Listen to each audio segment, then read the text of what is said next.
Hello, everybody. Welcome back to Oscar Buzz. We have hit episode number 30, I believe, with this one. Woo. That's exciting, I guess, because numbers. Yes, numbers. Numbers, how cool. But we have plenty to talk about. We took last week off because we recorded lots of other things which haven't been out yet because I've been very slow with editing. But there will be plenty of things coming out soon, as well as this because you're watching it. So, a lot to talk about, though. A lot Yeah, to for talk sure. about. Even going back to the "Don't Worry, Darling" trailer, I believe is even still on the docket because Yeah. it's been that long since we've done an Oscar Buzz.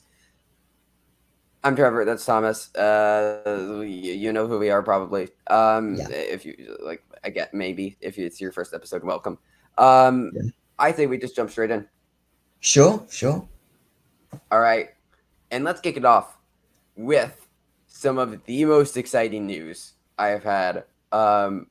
Within the film world all year, and that is that Adam Sandler will be reuniting with the Safdie brothers for another film. Yeah.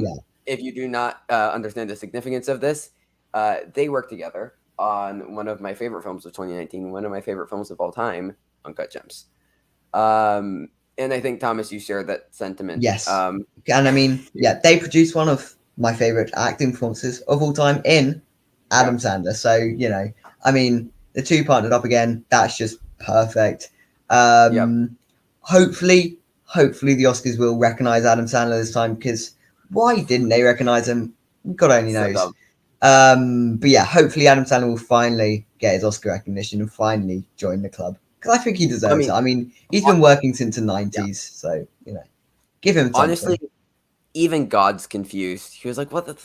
That wasn't the plan." Adam Sandler was supposed to win for Uncut Gems. Like, once again, I get Joaquin Phoenix and Joker. I understand, but like, Adam Sandler was right there for Uncut Gems. Adam Driver was right there for Marriage Story. Like, either of the Adams would have been phenomenal wins. Phenomenal wins. I don't know. We don't even know what this film is. We don't know when we know it's going to be good, probably. Like, it's Safdie brothers. Yeah, it's the Safdie brothers. We have faith in them. Yeah, I mean, like, because like they aren't just limited to Uncut Gems too. Like, Good Time is great with Robert Pattinson. They also they did a short film called Goldman versus Silverman. I don't know if you've seen it, but it stars Adam Sandler. It's like a 7-minute short film. Wow. And it's pretty fun. It's about these in like New York City. These two the people are dressed up as like a gold statue and the silver statue. I believe it's Benny Safdie and Adam Sandler playing the two, and it's about them like arguing over like who gets to be in like what spot to like get tips from like passerbys.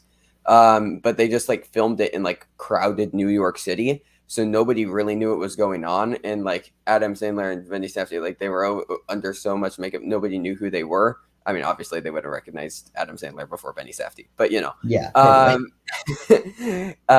but like they just shot it like not necessarily hidden cameras, but just like from afar and like quick zooms, lots of cuts, and like it's pretty fun. It's like a very condensed, just like Uncut Gems. No real like, I mean, the narrative is just it's just the concept. But it's a fun kind of exploration of just the Safdie style with Adam Sandler. Cool. Which like, is that ever a bad thing? I mean, they pair together so perfectly. One of my favorite things, and I highly suggest to anybody listening, and to you, Thomas, is on the A24 podcast. The Safdie brothers and Paul Thomas Anderson each talk about and compare their two Adam Sandler films, Punch Drunk Love and Uncut Gems, because they're both like very like stressful and like high anxiety film, starring Adam Sandler at very different points in his career. And they have like just this like hour-long conversation about like film and like their thought processes with Uncut Gems and Punch Drunk Love, which like Uncut Gems is my favorite Safdie film. Punch Drunk Love is my favorite PTA film. So I was like, you're in heaven. You're in heaven.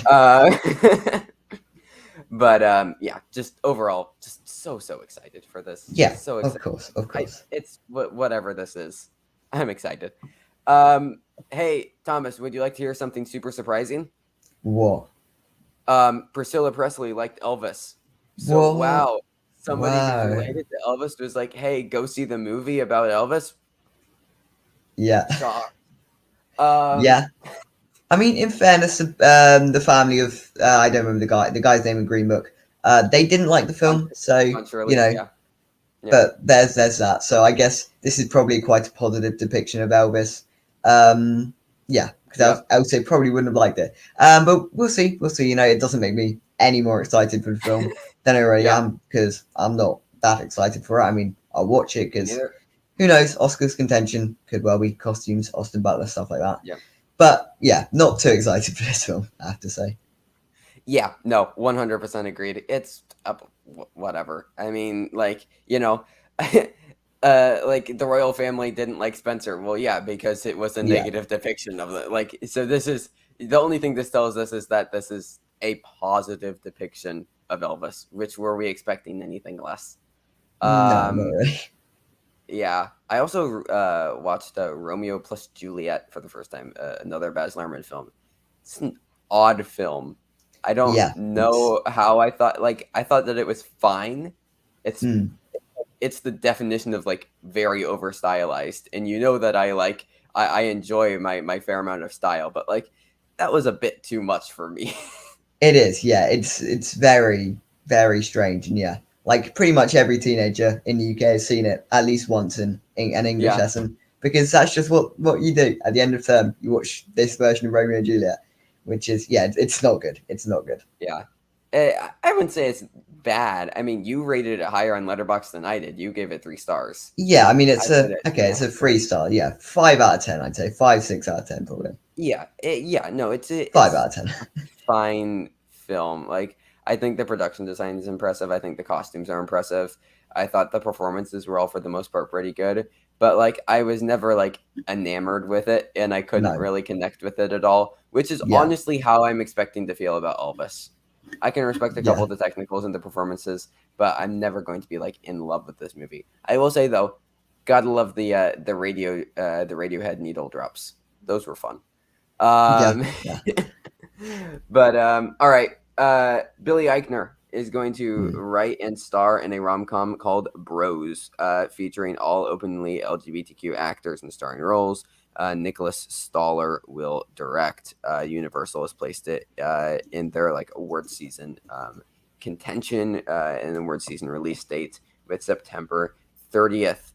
So I don't know how much of a thing this could be, but if this goes to TIFF and it gets very well received, then I think that it could break out. Like it's kind of given like I don't know, as far as a bit of a more serious rom com, I guess, in a more dramatic rom com in the vein of The Worst Person in the World.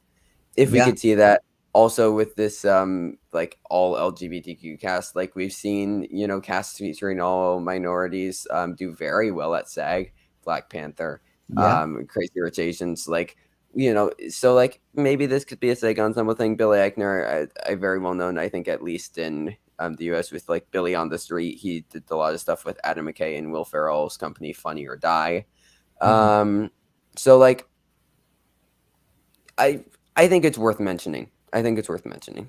Yeah, I mean, I don't know. Romantic comedies are never really the Oscars' go-to genre, but a couple here and Yeah. there sometimes do break out. I don't know if this will be the one. We'll have to see what the film is actually like itself. It's very much romantic comedies do rely on the film being very good in itself, Yeah. which actually didn't need to for Crazy Rich Asians, which is a bad film. Yeah. But I agree. sometimes, however, managed to get into the conversation. I don't know. That was a weird A case. Critics' Choice nomination for Best Picture of that movie. Yeah, and that was a bad film, really quite bad.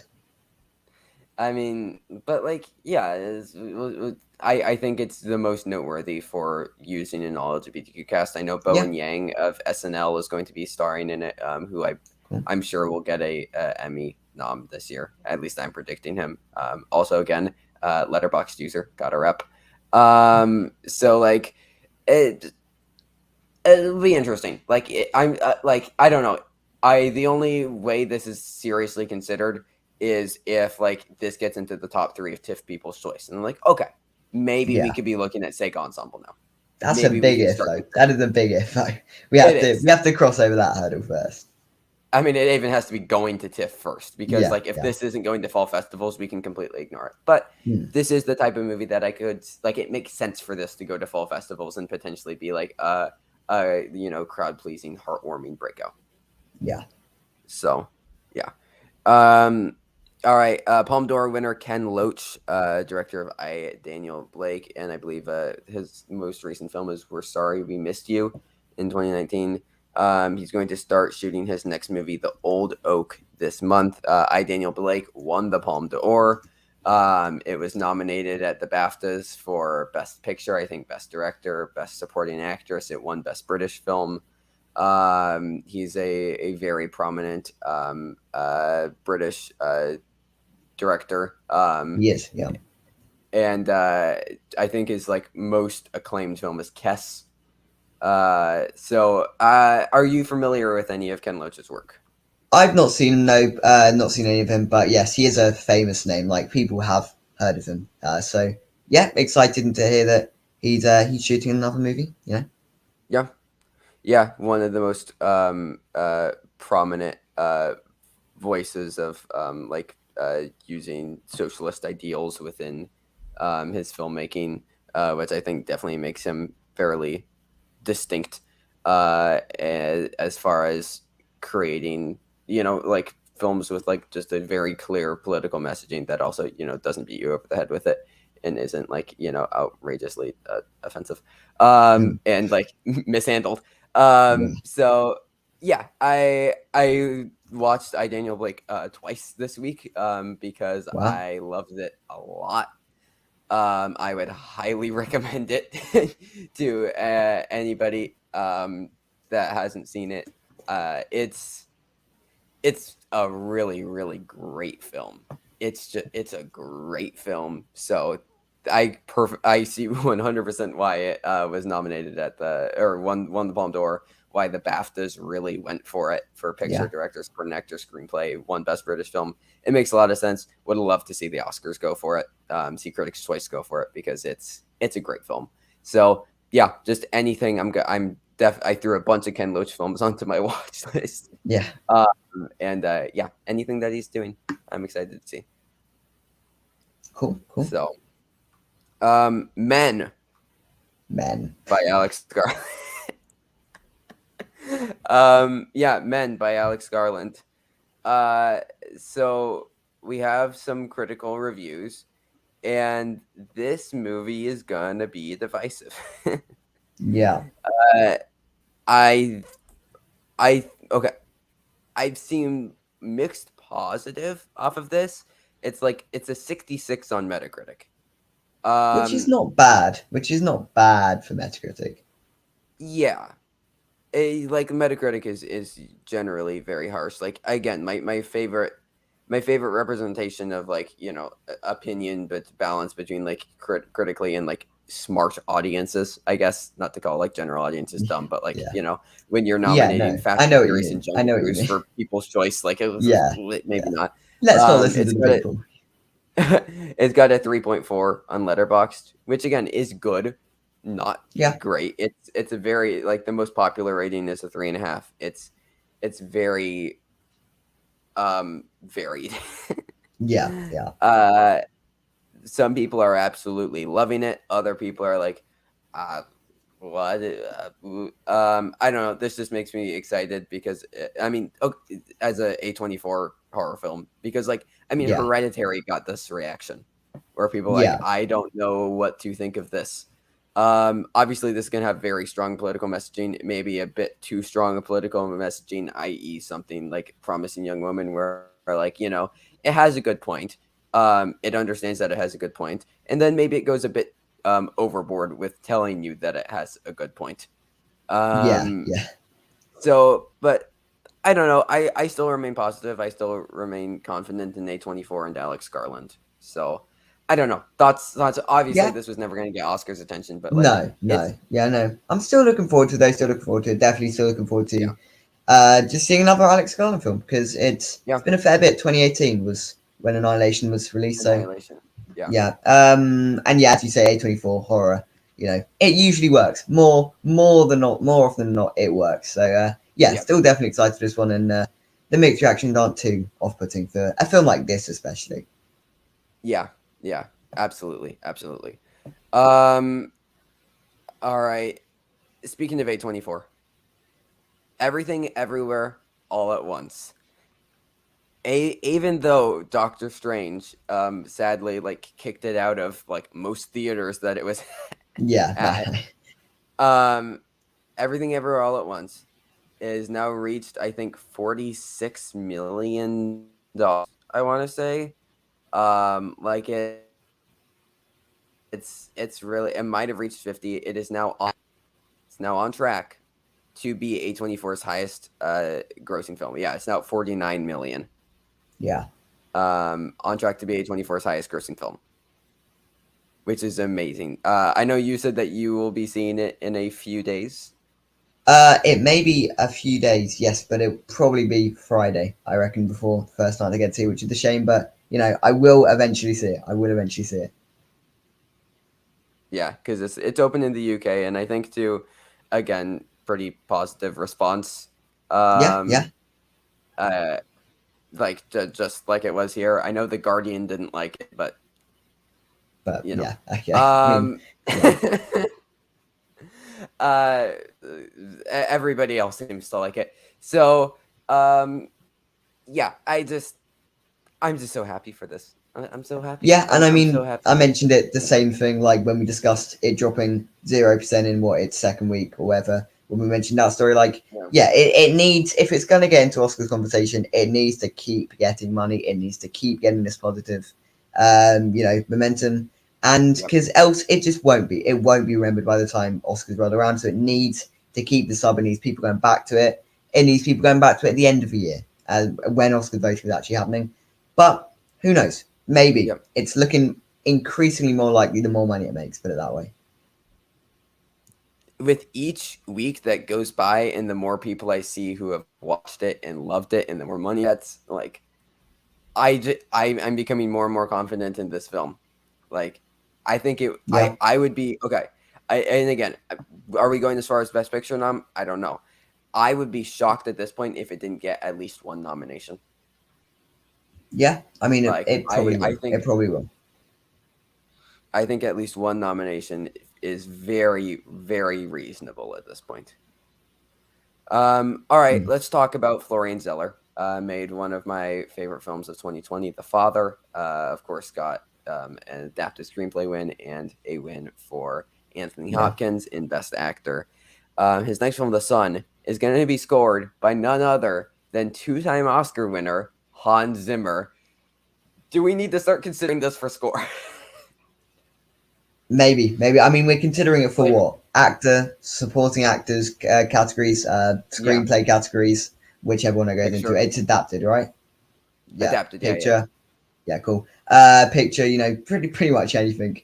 yeah, And yeah, add score into that. Why not? Hans Zimmer. yeah. Yeah, add it in. Add it into the conversation.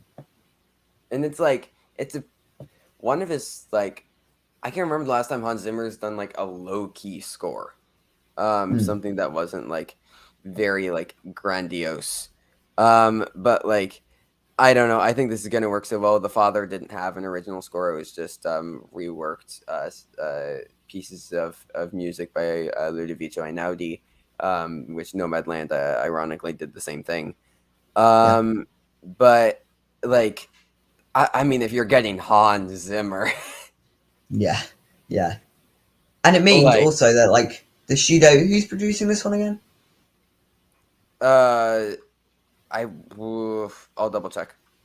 Okay, but you know, it means there is backing behind this film. There is support behind this film. You know, it would have been probably a studio who reached out to Hans Zimmer. Maybe Hans Zimmer, found the project and decided to work on it. But I presume it was more, the studio have faith in this film and they're getting the best talent to, work on it and help propel it into the conversation, and that just makes me more excited for it.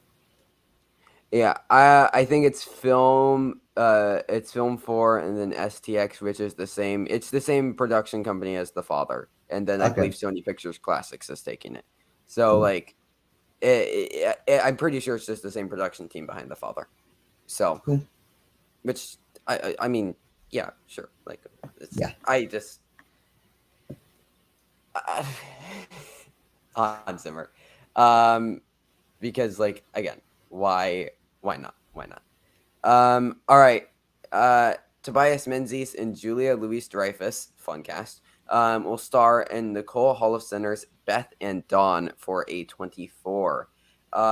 So out of Holofcener's 8 films that she's written, she's been nominated for an Indie Spirit Award for screenplay in 5 of them. 5. She won one of those for Can You Ever Forgive Me, film starring Melissa McCarthy. And that also earned her an Oscar nomination in screenplay. She did The Last Duel last year, which, like, obviously that wasn't going to be eligible for Indie Spirit. So out No. of Indie Spirit eligible stuff, she's 5 of 7. Wow. Um, A24 behind this very much could be an Indie Spirit thing. Could this be another Can You Ever Forgive Me? I don't know. What are your thoughts on Can You Ever Forgive Me? Because I still haven't seen it. I still haven't seen it either. Oh, I okay, know. cool. Oh, yeah. So can't speak much on that one there. But no, I loved The Last Duel. Obviously, one of my favorite Yeah. films of last year. And I think like a lot of that was down to the expert screenplay. You know, the way they handled all the structure, and like that was a very easy film to make boring, but she didn't make it boring, Yep. and that was down to the screenplay a lot of it. So yeah, very excited for this plus A24. You know, if you've been following the channel for any amount of time, you know we love A24 by now. Yep. So yeah, I mean, what more can you say, really? Yeah, yeah. And like, I mean, yeah, this podcast, we discussed the Oscars, but we also just discuss things that like film Twitter and Letterboxd likes. Yeah, Um, it's just, uh, we're a movie news podcast that doesn't just talk about Marvel and Star Wars rumors every week. mm, To, yeah, we will talk about them if they come out, though. But we talk we about more will. than that.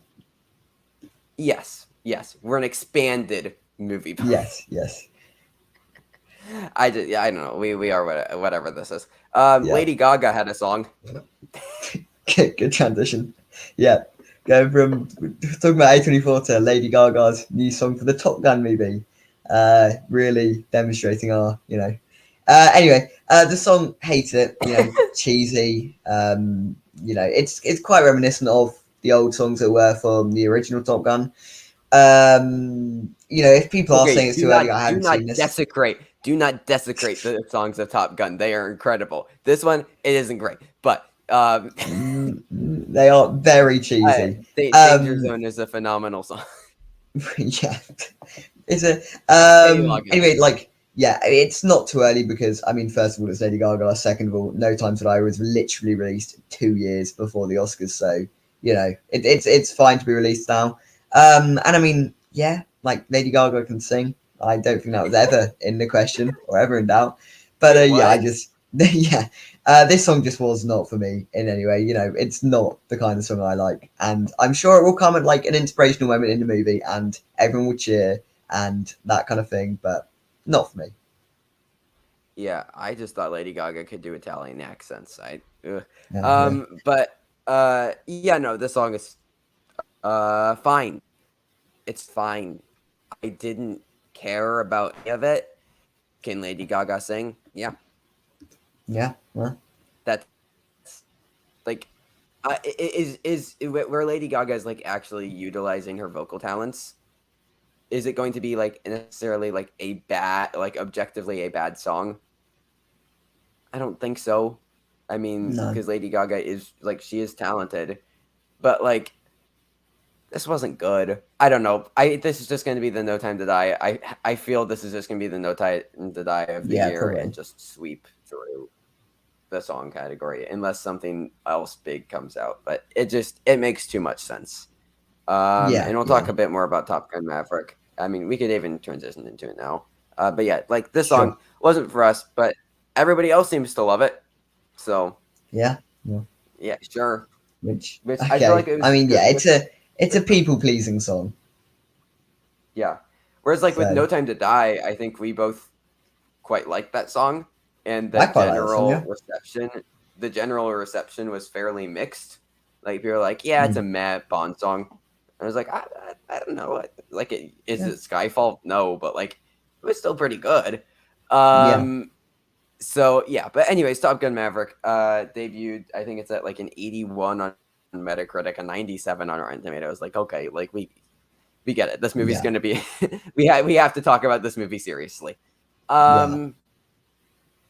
Next Best Picture has said this is a contender for cinematography, editing, sound, song, visual effects, and Best Picture.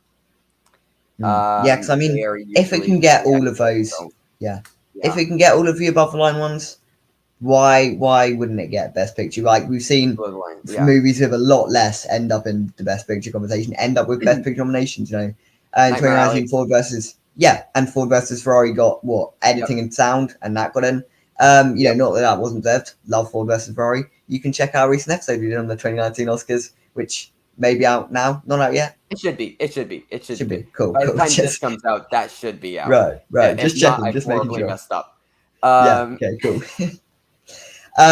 But no, yes. So like, if you can get what cinematography, sound, editing, if you can get any of those, really, like enough of those, it can build up momentum. It should make money. It shouldn't be a disappointment. You'd hope. If it was something would have gone wrong there, but it should make money and it should be a summer blockbuster. Either way, I'm still going to be skeptical until the moment I'm sitting in that theater and I am watching the film. I will still be skeptical going in, but we'll see. I mean, again, I'm excited for this. I think that the original Top Gun is objectively good. No, but do I have lots of fun with it because I watched it when I was like 10 for the first time? Yeah. So like, it's like I don't know. The original movie, it one song was nominated for both sound categories and was nominated for editing. I think at bare minimum we have to consider that, and then Yeah. cinematography on top of that. I mean, it's done. I believe the cinematographer is the previous cinematography winner for Life of Pi, I think. That rings a Um, bell. so like VFX, that I mean, it makes sense. Yeah. Apparently, there's a Song, lot of practical like stuff with yeah. airplanes. So, like, yeah, they'll want to nominate it in these sort of tech categories. And it's just whether does that correlate to Best Picture? I don't know. Maybe it's possible. It's very very possible. Yeah, and again, like I'm really curious to see what the reception of this is out of Cannes because, like, with the CinemaCon audience, we are like, okay, well that makes sense. They're the CinemaCon audience, of course they'll be excited Mm. about Top Gun. And then now critics have seen it, and critics are like, no, but this is actually really good. Like this is just as good. It's an 81 on Metacritic, which again, like if you're looking at Metacritic, you're like that doesn't seem that high, but like Metacritic is like pretty stingy. Like if you get an 80 plus, you're like really good. It's the same thing with Letterboxd. If you get a 4 out of 5 or higher for Mm. your average, you must be a great movie. Because like it's very rare to to Yeah. get over a 4. Like so far, only Everything Everywhere and The Batman and Petite Milan have done so this year. So I don't know. Top Gun Maverick's at a 3.9 on Letterboxd right now. Yeah. I mean, yeah, it's looking quite good. It's looking quite good for it. And like I don't know, could this also go the No Time to Die route? Like, and we're like, oh, maybe, but then it just like misses PGA, it misses editing, and then it's just like VFX, song, and sound, quite possibly. But like at bare minimum, this is getting more than one nomination. I would feel confident saying this is getting at least 3 nominations. Probably, if not more. If not more. Absolutely, absolutely. All right. Paul Schrader is going to be honored at Venice with a Lifetime Achievement Golden Lion. Maybe this means his new film, Master Gardener, will be there. We don't have a confirmed release date for it, whether it's this year or next year. But something to consider. Something to consider. Yeah. Also, just like Paul Schrader getting a career achievement, absolutely. Why not? I mean, he wrote Taxi Driver, wrote Raging Bull, like all of these great Scorsese films. I wasn't in love with the card counter. I think what it's addressing Yeah. is, I think what it's addressing is a great topic to address that really needs to be addressed about Guantanamo Bay and like how like the some U.S. soldiers treated people there, which wasn't great, standard U.S. Mm. But like, Yeah. uh, the I don't know. I just I don't like Ty Sheridan, and I think that he's a really bad actor. Wow. You've never said. You've never said. But like I thought that the screenplay was like it was pretty decent. But I don't know. I overall I'm overall a positive on Paul Schrader. So Yeah. No. sure, Same. I why mean, not it give would. it an It's honor? it's hard not to be. I mean, with films like Yeah, Taxi Driver and, as you say, Raging Bull in your catalog, it's hard not to be a fan of him. And yeah, like as you say, like Lifetime Achievement, sure. Like why not? Because I mean, he was even nominated a couple of years back with First Reformed. So he's had which a was he's had a long great. career. He's had a great career. Now's maybe the time. Now's maybe the time. And I like First Reformed quite a bit. I think it's a really great film. I still yet to see it. Still yet to see it. Ooh, I would recommend it. One of the many films that made Ethan Hawke one of my favorite actors. Um, all right. Speaking, we got some more scoring news. I think, are they three-time Oscar winners? Trent Reznor and Atticus Ross. They've won at least two. They're going to be doing Luca Guadagnino's Bones and All. And uh, yeah, why not? I mean, Luca Guadagnino, of course, did Call Me by Your Name, which did quite well at the Oscars, Yeah. and it's one of my favorite films. It was one of my favorites, 2017. I would feel comfortable putting it in my top 100 all time.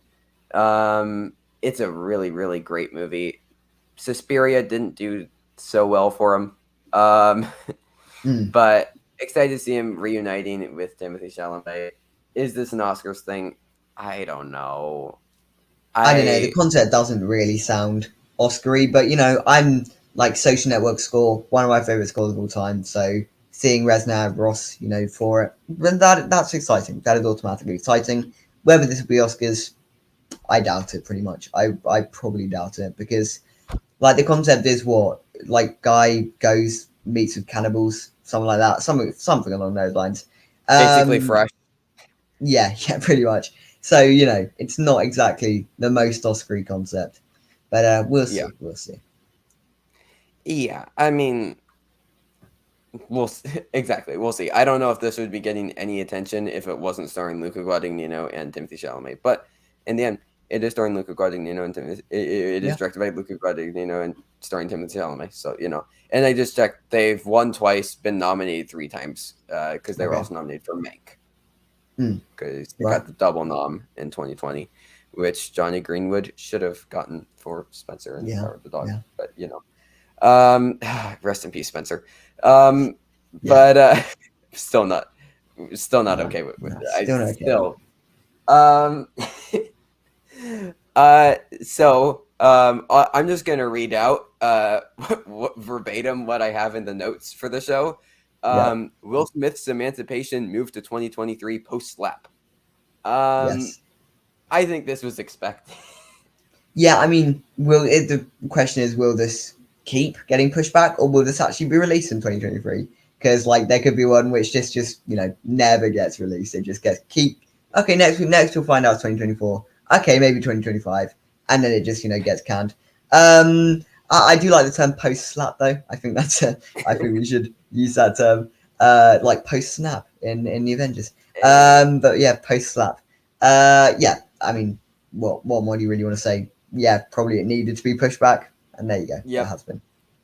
Yeah, I don't see this getting canned. I think 2023 works for it, especially with like all that Apple has with Killers of the Flower Moon. We will actually talk about that in just a second. But um yeah, like this is fairly high profile Oscars like push. Like it's going to be directed by Antoine Fuqua, starring Will Smith. It's going to be a story of slavery. So like, I mean Oscars. Yeah. But it'll be interesting to see how keen the Oscars are to actually go for a Will Smith movie in any regard, like not even just for his performance, but just in any facet. Um, Nominating a Will Smith movie.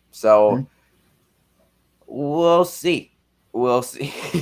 Yeah. we'll see where this goes. But yeah.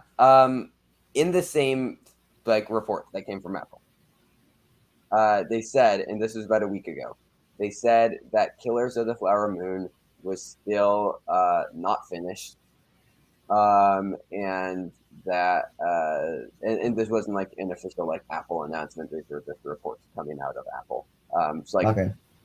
as are most movie news stories, things are like we know things before they're actually confirmed by the studio. Just like Emancipation isn't confirmed to be 2023, but like Yeah, everybody has it probably rumors. is. That's what most of the news that we talk about every week, and like most things do end up coming true because that's just you have insiders, right? Yeah. Um, so Killers of the Flower Moon isn't finished. And then just yesterday, we got word that they were reshooting and finishing shooting scenes in Oklahoma, and they are starting this week. If this wants to play at fall festivals, Mm. It's cutting it tight. It's cutting it I tight. don't know if this is going to be done. Like, No, no. if they, because like it was reshoots and like shooting new stuff, like, and then you still have to do all of post on that. Like, I don't know. Like, fall festival submissions are like in 3 or 4 months, like Mm. to get your movie into a fall fest. Like, granted, it's Scorsese, so he could probably just walk up to TIFF and be like, "I have a movie," and they're like, "All right, top billing," but like, still, I don't. Okay, do we see a world in which this gets pushed? I think it could very well get pushed. Like, if it doesn't make full festivals and Apple do want it to be really, really in the best picture conversation, not that it wouldn't be without full festivals, like it would, it's still Martin Scorsese. It's still I going to mean, be a the big Irishman. film. Yeah, Irishman's in exactly. fall fests. But, if that is sort of the route they want to go down, and it looks like they probably will want to go down that route, and then they miss it, it might end up being pushed back to next year. Like, there's a chance that this movie isn't even done by what, December, November, like when it's supposed to be released. There's a chance it's Yeah, not even done by then. In which case, it's definitely getting moved back because it's not going to be released. They're not going to in drop this in like March of 2020, yeah, 2023. Like, it will be like November 2023. But I do hope it does get released this year because I do think that makes the conversation more interesting having what a Steven Spielberg, Damien Chazelle, and Scorsese film all in the same year. yeah. Plus, as you say, woman talking is somehow in the conversation. We'll see. One of Um, many that could still come yeah, up. I yeah, I'm just yeah. I don't think it's gonna be a top three, one of the top three, because it No, hasn't been the past 5 years. But yeah, but yeah. Anyway, like having those three, it makes for an interesting conversation, and I just want to yeah, see it as soon as possible because it's a new Martin Scorsese film, and yeah, but we like Martin Scorsese, so yeah, yeah, it would be a shame to see it get pushed back to 2023, but I would understand it if it was. absolutely, absolutely. Yeah, interesting though. Interesting. We'll stay updated. The Long Goodbye, the winner for best live action short film. It's Oscar-winning duo Riz Ahmed and Neil Carria. Hopefully, I'm pronouncing that correctly. They're going to be reteaming for a modern Hamlet adaptation. Um, Ro- Again, when I hear modern Shakespeare, and just now I just think of Romeo and Juliet by Baz Yeah, Luhrmann. yeah. Um, but I sure like I like Riz Ahmed a lot. I think that this is I guess a little bit noteworthy. Mm. Um, I don't think it's gonna be that much though. No, Um, plus it is another Hamlet adaptation, which I right? mean, The Northman was basically a Hamlet adaptation. The Lion King Yeah, 2019 is still a Hamlet adaptation. There's been a lot of Hamlet adaptations. So, do we need to see another one? Not really. We didn't really need to see another Macbeth, but people found some enjoyment out of it. So, I guess maybe it could be in the conversation, but it's not one that's particularly high on my anticipation list. if Riz Ahmed is playing Hamlet, I'm down. If not, Yeah, yeah. that's the only reason I'll get like actually interested in this. But yeah, sure. Robin Wright is joining for a Forrest Gump trio: Tom Hanks, Robert Zemeckis, and Eric Roth. In here, the film was also picked up by Sony Pictures Classics, so this is like looking at like the entire history of like one single location. which I think is a pretty interesting concept. I just, as I think is fairly well publicized, if you follow any of my shows, not a fan of Forrest Gump, and now we have the director, the writer, and the two stars. Mm. Yeah. Which nothing against any of those people. I like some Zemeckis films. I like some Eric Roth films. I like some Tom Hanks and Robin Wright films. But like, do we really need to get back together the entire cast of it? Mm. Like the entire creative team? I don't know. I don't know. Uh, but yeah, Sony Pictures Classics picking it up. Like this feels like a Sony Pictures Classics film. Yeah. Um, Yeah. I don't know. I don't know. Like, because like this feels like an art house concept, but it's being done Mm. by Robert Zemeckis, Eric Roth, Tom Hanks, and Robin Wright. So like, I don't know. What are your thoughts about where this could potentially go? I mean, I've got no idea. Like, I could see one which just ends up being a terrible film. Like, I think Yeah, that is very possible. But as it sounds like Robert Zemeckis, he doesn't really do art house. So yes, the concept does sound a bit like that, but I doubt it'll be like that anyway. Because I mean, plus Tom Hanks and Robin Wright, it's not exactly sounding like that. I've got no idea where this would really end up. Like, 1994. It's been a long time since Forrest Gump. Can they reclaim the magic? That seems like a hard job. Seems like a hard task, but we'll see. yeah, yeah. Ugh, yeah. Uh, uh, but we'll see. We'll see. And like, was it really that magical? Well, Um. that's debatable. Yeah. Uh. All right. Susan Sarandon, Bette Midler, and Megan Mullally. I believe two of those people have won Oscars. They are going to be starring in the Fabulous Four. I wish it was the Fantastic Four. I would love to see that Yeah. movie. But from director Jocelyn Moorhouse. You may be asking, why is this notable? Sure, there's a couple, two old white ladies who have won Oscars. But Jocelyn Moorhouse has done quite well at the AACTA films, at the AACTA Awards for film. The AACTA Awards are the Australian version of the Oscars. She has over her filmography, and she's made like purely like Australian films, stayed within the Australian film industry. She's won Best Picture for that once. She's won Best Director and Best Screenplay once. She's been nominated for Best Director another time. I mean, she's won a couple Cannes awards. I've never heard of her. No, I've Seems never like heard of she's her. like seems like she's like pretty big though in Australia to have I mean like having a film nominated for Best Picture and twice, and then director twice, winning once, winning screenplay, Yeah.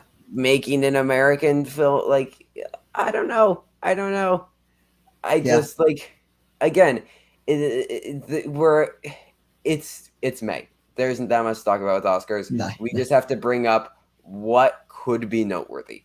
That I try to find things that people just aren't talking about as possibilities. Like this is something that could be a possibility. This could be something that it. What if this goes to Fall Fests and Mm. then it just Yeah. like breaks out? Yeah. I I think it's mean, possible. yeah. There are lots of like what is it? Do I think Oh, this for will be sure. one? Probably not. If I'm being honest, Probably but not. we'll Yeah. see. We'll see. It's also annoying that it's called the Fabulous Four. We've only got three three Three. of the cast Yeah. members. Revealed like Yeah. where's the fourth? Who's the fourth? Who knows? Yeah, maybe it'll be a mystery. But I've yeah, I seen mean, yeah. um But yeah, like sure. But I've never heard of her. But apparently she's quite good. Apparently she's quite good. apparently, So yeah. there's that. I was gonna try to watch one of her films before the show and just didn't have the time. Yeah. But I still might try to watch one of her films. So just to see what all the hype's about. Yes. Yes. Um anyways, Neon bought a movie because of Yep. course they did. And that That would is be sort of their Mother's job. Yeah. that would be Mother's Instinct, starring Jessica Chastain, Oscar winner, and Anne Hathaway, also an Oscar winner. Um, I think this is it seems like just a standard drama that won't do that much, but like No. I don't know what Yeah, worth Like, mentioning, I guess. yeah, yeah, I guess. Yeah, Again, it's two Oscar winners. it's I May. I don't Yeah, think we can ignore it. no, And no. it's Neon, who's won Best Picture. But um, all right. This is actually fun and could be very noteworthy. So Emerald Fennell is making another film. So for a while it was a DC film, Zatanna or Katana, whatever the character's name is. She was in Suicide Squad for like 10 seconds. Yeah, yeah. Um, and but she is making a different film. I'm assuming it's going to be about the same vibe as Promising Young Women. And Rosamund Pike's going to star. Yeah. And sure, I don't Yeah, I hate this. mean, yeah, I mean, weirdly, like I can only picture Rosamund Pike playing the character that Carey Mulligan is playing because I'm used to seeing Rosamund Yeah. Pike as a sort of sociopath, from I Care a Lot and Gone Girl, like you Yep. know. So like, if Emerald Fennell did just want to remake Promising Young Woman, 2 years later, sure, go ahead, do it. But Yeah. yeah, I mean, Emerald Fennell, we really like Promising Young Woman. Rosamund Pike, great actress, sure, have them team up. It feels like a good Yeah. fit. Oh, this feels like a perfect fit. Yeah. Like just with what we know of Emerald Fennell, like Rosamund Pike feels like a perfect fit for her. Mm. And like Rosamund Pike, of course, she was nominated for an Oscar and a BAFTA, a Golden Globe, a SAG. Like she did the whole thing Yeah. for Goth Girl. Also, still don't know how. Won Golden Mm. Globe for I Care a Lot, Yep. actress, musical, or comedy. Yeah. I doubt Don't still quite think know. that Yeah. Yeah. happened. Bit But dubious. Bit dubious for that one. so what? The actress categories that year: Andra Day, Rosamund Pike, and then who was the other one? It was from the Jodie Foster and the Yeah. Mauritanian. Jodie The other Foster. one. Just a wild lineup of winners from Mm. Golden Globes. That yeah. Uh, Yeah. um, but we'll see. But like I said, this feels like a great fit. I don't know if Emerald Fennell is going to be like an Oscars director though. Like Promising Young Woman kind of felt like a lightning in a bottle moment, just with COVID happening and it happened to go to indie films, and then like Promising Young Woman just kind of hitting at the exact like Yeah. Yeah. moment. It very much is not an Oscars movie. I don't think in the future it's going to be like if she makes the same type of film, it doesn't feel like it's going to be an Oscars thing. So like, No. No. but who knows? Who knows? Regardless, I'm excited. Um, yeah. So Michelle Williams has already started her Oscars campaign for The Fabelmans. Yeah. She's already And started doing award season interviews. fair enough. Fair enough. Fair Like, enough. yeah, exactly. You feel like she deserves it. She's nominated several times. I currently have a number one for supporting actress. There is a lot of talk about Lily Gladstone from Yeah. Killers of the Flower Moon. Will that even be released this year? Exactly, we don't know. So that would propel Michelle Williams even higher up most people's rankings. But yeah, I Yes. mean, fair enough. If you got to get the campaigning in early, I guess. Yeah. I mean, she's been nominated 4 times: Brokeback Yeah, Mountain, Blue Valentine, My Week with Marilyn, and Manchester by the Sea. Like, she deserves it at this point. Like between yeah, like, I mean, I wouldn't have hated a win for Manchester by the Sea. I wouldn't have hated a win for Brokeback. I wouldn't have hated a win for Blue Valentine. Like, I, she's really great in a lot of she stuff. is. She is. Yeah, Um, so yeah, I mean, with that, seeing the film, like, she makes sense to be the number one. She has the narrative yeah, in so many ways. Lily Gladstone is the only other one that has a really strong narrative. But as you said, if that gets pushed, yeah. this feels like it could be Michelle Williams here. This just again, this feels like just awards campaigning. Mm. Just dropping info. Ron Howard says that Colin Farrell and Viggo Mortensen trained with the real divers in the Thai Yeah. cave for 13 Cool. Lives. Cool. Which Yeah. fair enough. That's fun. Uh, like why not? Christopher Walken is going to play the Emperor in Dune Part 2. As an Emperor, Christopher Walken, I think, works. I can see. Yeah, I can see. Just building onto this cast, like we already had Florence Pugh, we already had Austin Butler added. We'll talk more about Dune Part 2 a bit later in the show, but yeah, like Yeah, yeah. yeah. Um, so the cast of Megalopolis keeps growing. Adam Driver Mm. has joined the cast. Which Um, is fantastic. Yes. yeah. Just can we get this man an Oscar, please? Yeah, Please, guys, like yeah. please. I mean, also Just just pretty please. the directors that he's worked with, like he's worked with Scorsese, he's now worked with like he's gonna work with Coppola, Baumbach, Yes. like Spike uh, Lee. Yeah, Spike Lee, like just like so many phenomenal directors that he's got. I mean, the list goes on, I'm sure. yeah. J.J. Um, Abrams. well, Well. No, not really. but like, yeah, Ridley Scott, Yes, Ridley uh, Scott. like just so Twice, many Ridley Scott, no less. twice. Twice in a Yeah, year. yeah, like Adam Driver, just so many.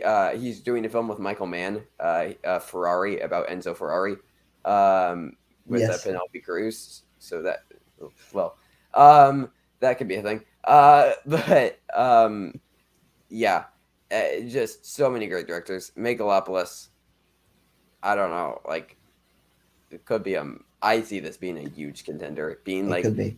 Francis Ford Coppola's like 60-year passion project, and Mm. with like casting just everybody who's acting right now. Yeah, yeah. It could be a mega hit with the Oscars. See what I did Wow, there? Little pun there. I think Yeah. we end the I show. I I, so thought you were gonna do it, and I thought, and then you didn't do it, and I was like, well, someone has to do it, someone has to, yeah. and I if it's not gonna be you, it's gotta be me. So yeah, I'll take the hit on that one. I'll take the hit on that one. Neon bought another thing, and this one I Yeah, think is slightly more important. They bought Broker. They brought yeah, Hirokazu Koreeda's Broker pre-can. Nobody's seen yeah, it yet. They went out and got it. It's going to be Decision to Leave versus Broker. Only one of them can be submitted now, I think officially. Only one can be yeah. submitted, which sucks.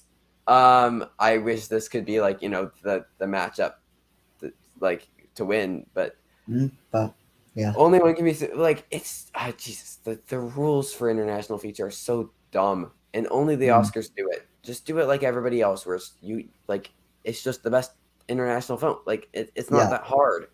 No, It's I not. mean, like, I guess it's not the worst thing in the world because it does mean that films like, because I remember Bhutan this year was nominated, and if like countries like this could just nominate all their films, I guess it would shut out films from places like Bhutan or countries or smaller countries. So I see why they do it. I see why. I see the logic behind But also, only Lunana submitting wasn't a good one. movie. But Like no, I Lunana know wasn't a exactly. good Maybe it's not movie. the So best example, but like smaller countries, their yeah, films, I see what you're if they saying. do stand any chance of getting in, it does have to be at the hand of like these films sort of dropping out. But we'll see. As you say, Broke versus Team Cleave should be an interesting race to cover all year. I don't know. Like it's 50-50 at this point which one gets chosen, Yeah, but we'll see.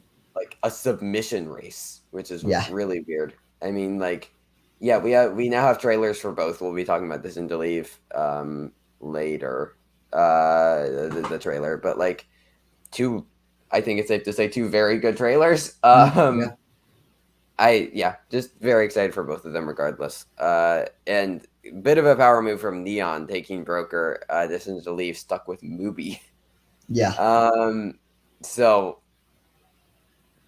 I at this point I'm honestly leaning Broker, even though Decision to Leave is like the big thing. Like I think Decision to Leave could be Portrait of a Lady on Fired and be like the It could be. biggest critical hit of the year and just not be It's eligible. nothing. Yeah. But then Yeah. still potentially show up in like original screenplay, like Parallel Mothers did.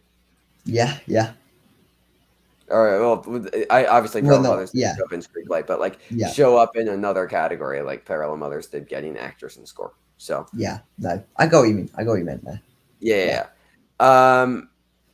Also, just to finally last piece of news before we move on to trailers and questions, the nominations will be announced January 24th for the Yes. Oscars. Yes.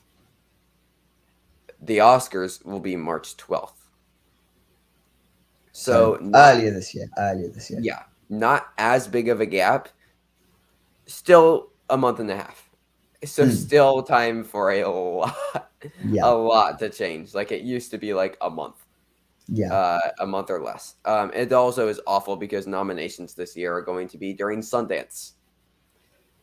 So mm, I am going to be exhausted that week. yes, yeah, Um, but yeah, nominations were pushed forward, or sorry, pushed back. And the show is pushed back. So, well, I don't know how to say that. Pushed closer yes, to us in the stream of time. I don't know if yeah, that's back yeah. or Stream of forward. time. Pushed Yes, forward. yes. Time is hard. Call me Not crazy. really. Um, fair. All right. Uh, let's talk about some trailers. Yes, Um, Kicking off with "Don't Worry, Darling." yeah. Speaking of time being hard, yes, Yeah, yeah. Um, Florence Pugh looks like she is going to eat this up. You could say that she is Florence Chew, and that's the worst joke you ever made. The worst one. That is, yep. No one on earth would call her that, but yeah. actually lie because I stole that joke from on Twitter. Oh, that makes it worse. It's so much worse. You looked at that for that's a good joke. I'm gonna take that. No, no. No, I didn't. I did. Yeah, I knew this would happen. So Yeah. Okay. anyway, Okay. the Florence Yeah. Pugh Cover your looks good. tracks. Dig yourself out of this hole. Cover. Yeah. Florence Pugh looks good. I mean, yeah. Harry Styles less sure about. Yeah. Um, Yeah. but no, Florence Pugh looks great. Chris Pine, I didn't hello. realize he was in this film, but cool. Sure. He Chris looks. Pine. I mean, yeah. This gives major Stepford Wives vibes, major Truman Show vibes. Mm, Like I don't yeah. know. I think that I'm kind of validated in saying that this could be a thing. It Um, could be. It could be. I think that this trailer came out even a lot stronger than I was expecting. The Mm, cinematography looks gorgeous. It's by yeah. Matthew Libatique, who did Black Swan. What's the one with from 2000 that Aronofsky did with Jared Leto in it? Requiem for a Dream. Thank you. I don't know why I blanked out on that. Requiem for a Dream, Mother, Pie, just a bunch of Aronofsky stuff. He also did the first Iron Man movie, which has like decent cinema. It's one of the better Marvel movies for cinematography, but like obviously the big ones are the Aronofsky stuff, which looks gorgeous. Black Swan is a beautifully shot film, and I think we see that carry over Yeah. because this movie looks great visually. Production design and costumes, I think, are very serious here, like very serious contenders. Yeah. Very, very serious. Yeah. I'd agree. And like the release date isn't great, but hopefully it won't hurt the film too much. And it like from the trailer, it looks like a star vehicle for Florence Pugh, Yeah, which is great. Like I'd love to see Florence Pugh yeah, get a nomination. That would be really really cool. Also, like the whole old timey wimey, old timey setting going all weird. It's just an interesting yeah, concept. It is just an interesting concept for a film, which makes you automatically excited for it. Lord knows what the plot will be or what this film mm, will actually be like, but I'm still excited to see it. Very excited for sure. And like it's quite a creepy trailer as well, which is good because yeah. if it's a horror film you want to mark, well, it's not gonna be a horror film obviously, like, but you know what I mean, thriller A really type thriller. film like that. Yeah, Yes, yeah, that was what I was looking for. You want to market it as such, and this does market yeah. it like that, which is good. And so it's a very very good trailer.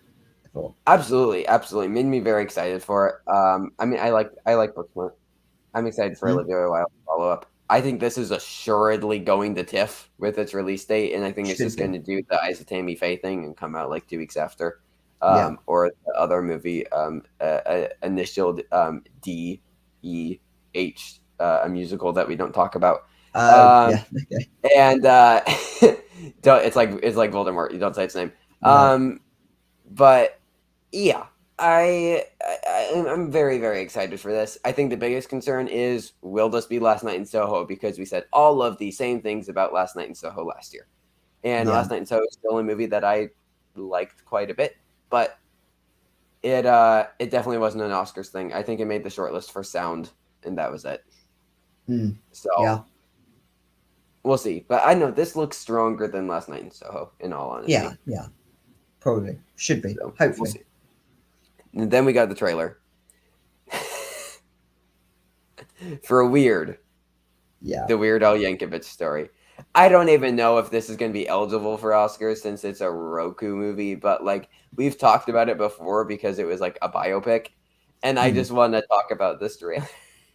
Yeah. I mean, not convinced by old Radcliffe. Not convinced Yeah. about him in the role. We'll see though. Of course, it didn't. The trailer didn't show much outside of Radcliffe in the role, which does make me slightly worried. I do want to see more outside just the character. I do want to see what the actual film would be like. It screamed to me Eurovision. Song of Ice and Fire, was it? That's Game of Thrones, sorry, not Song of Ice and Fire. Story, Eurovision Song of Ice and Fire. yes. Sorry, not quite that. Wait, what was it Story of called Fire again? Saga. Story of Fire Story Saga. of Fire. I was close. Okay. Song of Ice and Fire. Yeah. It screamed like that sort of vibe. It didn't scream Oscars, put it that way. It looks weird. It looks weird. Yeah, even though Eurovision did get a nomination. It did. It did. So, but yeah, no, I don't even know if this is going to be eligible. I don't think that Roku's going to be throwing this a theatrical release. I just want to talk about it. We'll probably talk about it for the Emmys for like next year. Yeah. Yeah. Maybe. But I'm glad that we talked about it purely to get Eurovision Song of Ice and Fire. Yeah. But it would be a far better movie if it was that. It would be a far better movie. Can somebody like make a mashup of the I mean, we don't have. I don't know if we have that many people who like want to willingly commit time to something. Yeah. But if you can like make that, I would love to see that conceptually. Anyways, Yeah. something else that I guess I want to see conceptually. Avatar: The Way of Water. Yep. Um, I don't care for the first Avatar movie. I can appreciate that it was impressive when people saw it in theaters. I was 4, so like I didn't see it in theaters. I didn't see it in theaters either. No. It's getting re-released in 3D and IMAX in Oh September, at least wow! in the I'm US. so excited. We can so take excited. in that experience. But yeah, I don't really care for Avatar. I No. think it's a meh movie. Yeah. I don't understand how hyped up it was. And this look, I don't know. The visuals were impressive. Yeah. I It get looks it. good. No substance. That's what I got from the trailer. But, we'll see what the story is actually like. But as Yeah. you know, if you've seen my opinions, like you can't get me just by style alone. So it will have to be something slightly more And than I that. wouldn't even call this style. Like, I mean, because No, it's not. I like Yeah. Wes Anderson a lot. I like the Coen brothers a lot. Yeah. And like they use style a lot, but it's like Yeah. it's a very distinct, like and developed, like a touristic style. Yeah. Okay. It's not just, style. like, It's more visually looking Yeah. good. Yes. Yeah. Yeah. But And I don't yeah, know. I don't know. Yeah. Not convinced by this one either. Me neither. I don't know. People lost their minds over this trailer though. It was also funny because it was showing before the Doctor Strange. There were people in my theater who were like who saw the trailer like they're making an Avatar movie. It was like what?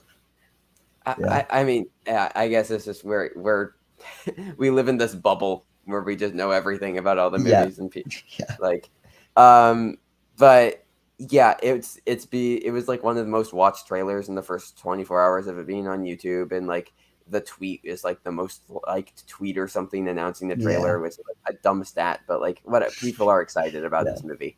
People are excited. I mean, is it going to get visual effects, cinematography, costumes, production design, makeup? Like, is it going to be a tech sweeper? Yeah.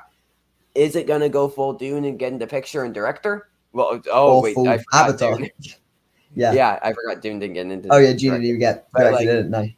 But yeah, I don't know. I don't see this being a best. Like, I hope that we've moved on by now from. Yeah.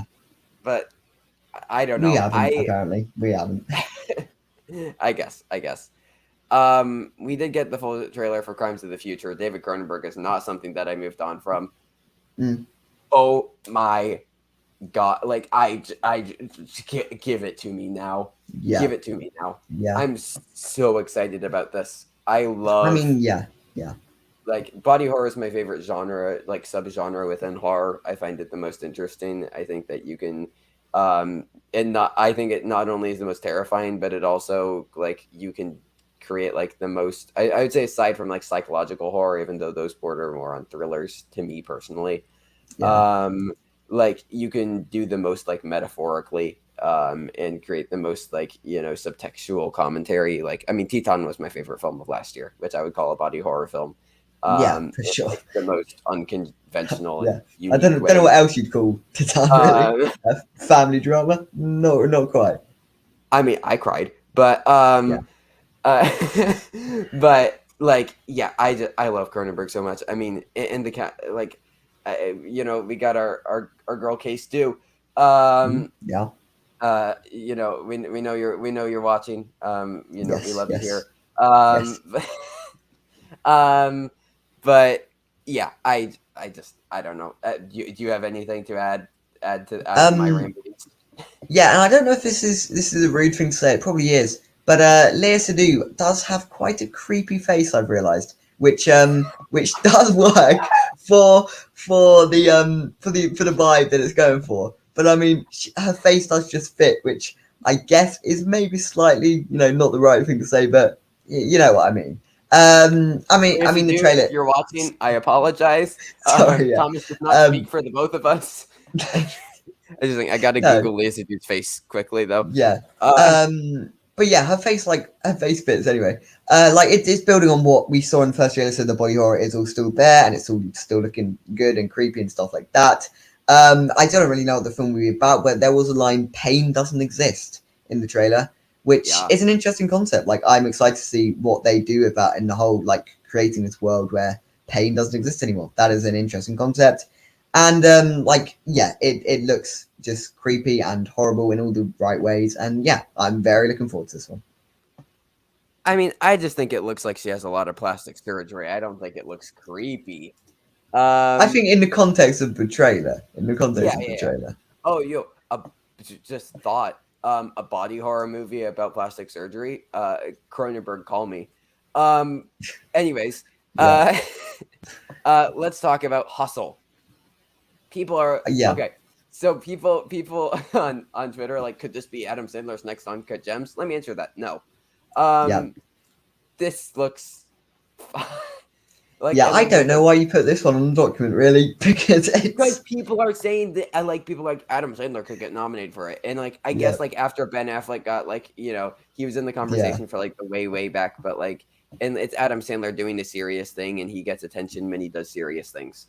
But yeah, like yeah. yeah. I This mean, I'm excited to see Sandler, but the story looks very cliche. I'm not interested in basketball. It just looks mediocre. It So looks like yeah, the fatherhood of the summer. Like fatherhood yeah, last year was Kevin Hart, a comedic actor doing like this like an uplifting Netflix summer like dramedy. yeah, And I think it will be. I think it's just gonna be yeah, that. yeah, Like, yeah. yeah. I agree. I don't know why I put this on. Just basically Just peer pressure because. of the internet of them being like Yeah, Adam yeah. Sandler. Okay. The next big Oscars contender for Adam Sandler is like, I guess we can. I Um. guess. Yeah. All Maybe. right. I actually want to save one of these for last. So let's talk about Luck. Which, okay. So Apple TV throwing in with animation, right? And they have this. I think it's their main animated film. Yeah. They got Wolfwalkers in. Mm, Um, granted, that was also, that was also Cartoon Saloon, yeah. but this actually looks like a kind of fun concept.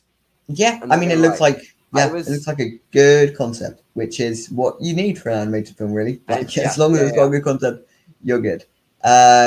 But yeah, I mean, Simon Pegg is doing a fun accent. I don't know if that's his actual accent, but Me either neither. way, it's I was, yeah. it's quite a distinctive voice, which is good for voice acting. And yeah, the concept just looks interesting and looks fun. The animation is not really my sort of thing, but I guess it's the kind of 3D animation that is just the mainstream now, which is Yep. fine. Like, yeah, it It's looks yeah, okay, but it's nothing special. it's very standard 3D Hmm. animation. I mean, and yeah, it isn't Wolfwalkers where it looks gorgeous. It's gorgeous 2D animation. Like this is this it looks fine. I don't know how close this will get to the Oscars. Hmm. But like I don't know, it looks like a fun concept. It actually made me kind of excited to see it, which most animated movie like most like, just studio 3D animated movies are just very, very much the same and uninteresting and cash grabs. And this actually this looked kind of distinct, just in its concept. It looks like something that we haven't seen. It feels like something that like we have kind of seen some things adjacent to it, but we've never seen something specifically Yeah, like this before. And it looks like, I don't know, it looks like it could be some fun. yeah, yeah, All right, but we got the trailer for a film that I've already seen at Sundance, and it is one of my favorite films of the year. Cha Cha, Real Smooth. Thomas, I'm curious to hear your thoughts on the trailer. yeah. So I was not too like I'm not a massive fan of this trailer. I just think that and it was mostly down to the music choice, I would say, because the Yeah, music choice did make it feel that very it's a cliche rom com, whatever. yeah, And from what I've heard from what you said and like what just general reactions, like this is actually a very good film. So I was already excited, so the trailer wasn't going to do much. By the way, yeah. of like making me want to watch the film, like I would always have to watch this film. But yeah, I would say the trailer isn't great, which I is would a agree. shame. Yeah, The which is a shame trailer considering isn't great. yeah, I would love to see this be a film that is really picked up by audiences and like stuff like that. But I don't know if it will be from this trailer. It's not a great trailer. It just makes it feel very cliche. It's not showing much interesting stuff that really makes you want Yeah. to go out and watch this film, which is a This shame. trailer, and again, having seen the film, this trailer very much does paint it as a standard rom com, which it is not. Like, could you call it a rom com? Yeah, but it takes, and again, it's the second time we brought it up, but this very much is a worst person in the world style rom com. And I know that Hmm. Worst Person in the World wasn't the first movie to do like a rom com, but like in a Yeah, subversion of it, a subversion of the conventions of romantic comedies. I understand, but I think it's the best one in recent memory. So like mm, that's just got to be the reference point I use. yeah, Um, so like yeah, it's very much a subversion of the conventions of a rom com. Cooper Reef gives I mean, he gives a great performance, which I think you see like glimpses of in this trailer. But yeah, this trailer, I agree, this trailer wasn't great, which is really unfortunate because the movie is very, very good. Um, so yeah, and I honestly like this feels like more of a Thomas movie than a Trevor movie. yeah, Because it's very, very screenplay and performance, I would say, yeah, driven. yeah. As I say, Um, I'm sure I love it. I will watch the film. It's just this trailer. Yeah, it's not done I much for agree. me. And Yeah, like the music choices, so like, he's like he's a party starter at like a bar mitzvahs, right?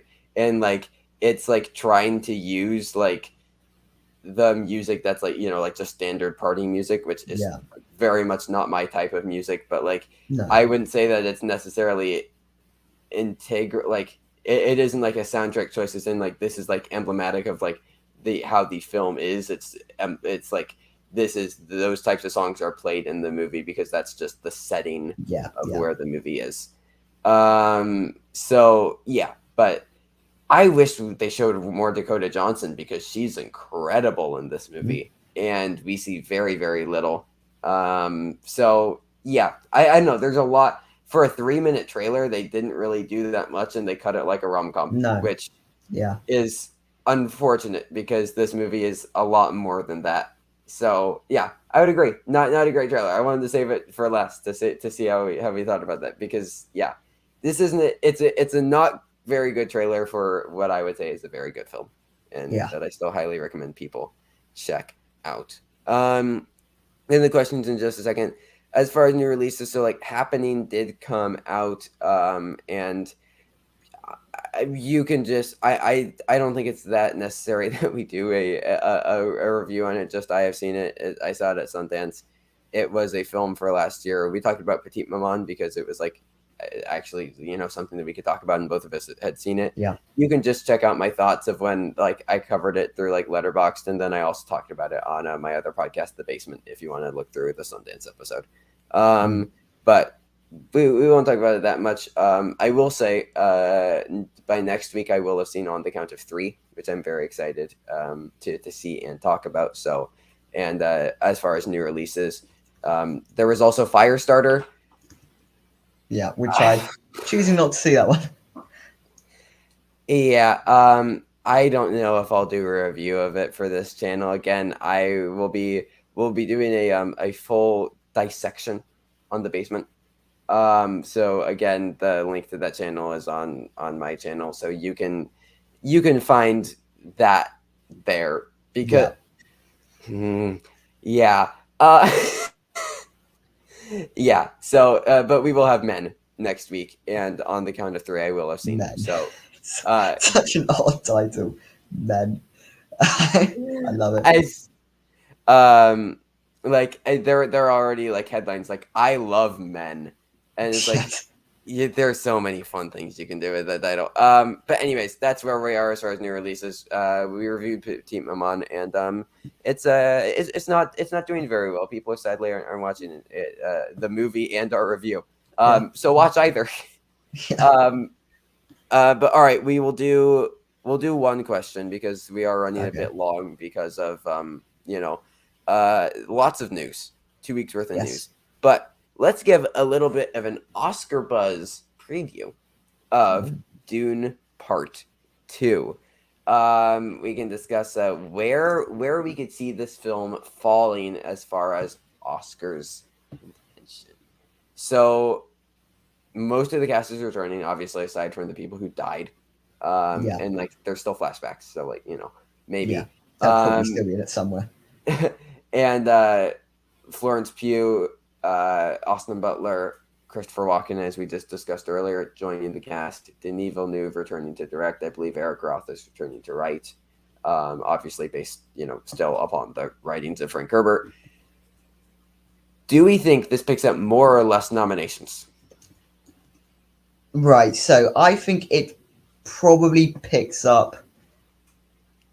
I think it maybe picks up like the same, I'd say, because I don't think it will get screenplay again, because I think the screenplay category in adapted screenplay was weak this year. Like I think we can all accept that it was weak. For a coda to win, that means something is so I don't think we'll get that. The Dog and Drive My Car were They were there, but but I do, however, think that Denis Villeneuve will get in for this one. I think that backlash for him not getting in for the first one will make a difference. Yeah. I think that it will just be it'll be a beautifully directed film. Like he should probably just get it off his own merit. And like I guess it would be considered like a credit for both these films, and that is like Peter Jackson. Was Peter Jackson nominated 3 times? I feel like he may have been, but I think he got the second and the third. Okay. I'll double check. Okay, but like either way, this feels like a culmination of both those films, which would make sense, I guess. So yeah, I think maybe, and then like the rest of them, like visual effects, music, production design, costume, cinematography, all of them that it got, I don't see why it wouldn't get again. Like especially since it will probably just be the same, if not better, because they feel like they need to up what they did for the first one. And yeah, I think picture is probably it will get picture. If Dune Part 1, which I was not a massive fan of, like I liked it enough. I thought it was probably a 7, 8 out of 10, but I didn't think it was a great film.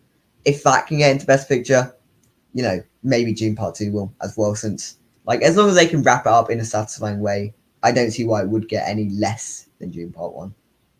So I agree. I didn't love Dune. I thought that it was good. And just that.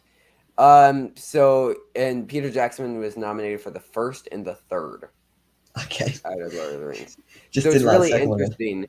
Well, yeah, and it's really interesting to see like the trajectory. So like the first film, Fellowship of the Ring, 13 nominations and 4 wins. So like lots of noms, lots of wins. The Two Towers, only 6 nominations and 2 wins.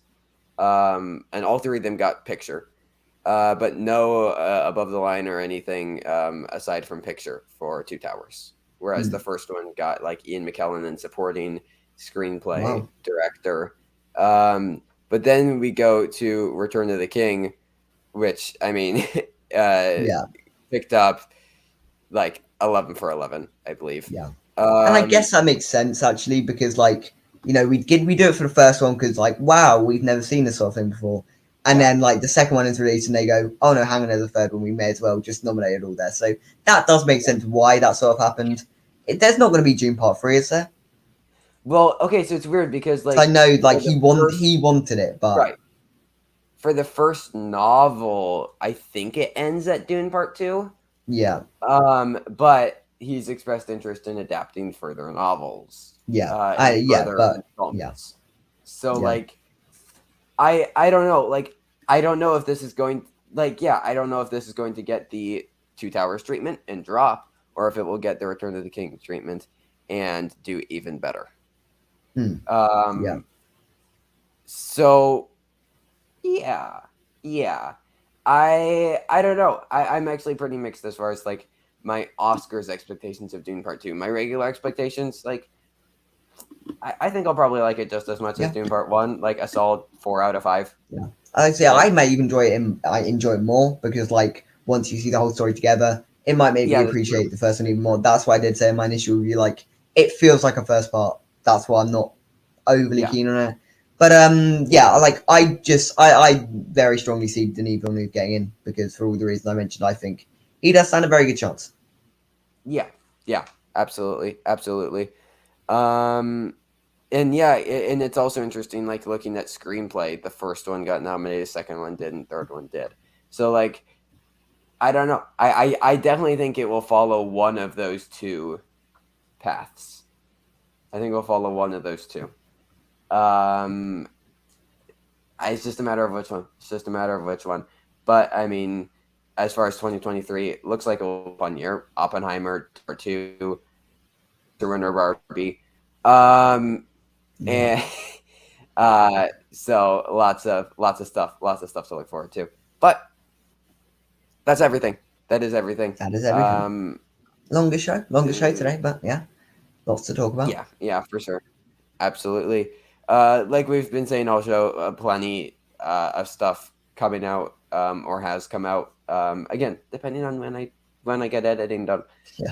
Um, so, but yeah, lots of stuff to enjoy on the channel. Plenty of awards content, whether it be Oscars or Emmys, film or TV reviews, discussions, etc.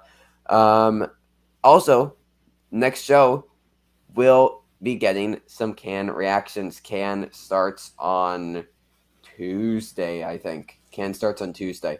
So we will, of course, be covering that. I think we'll have 2 shows in the middle of Can and then one afterwards. So, like, we'll be covering that week by week, everything that we're learning out of Can. Because that will be fun.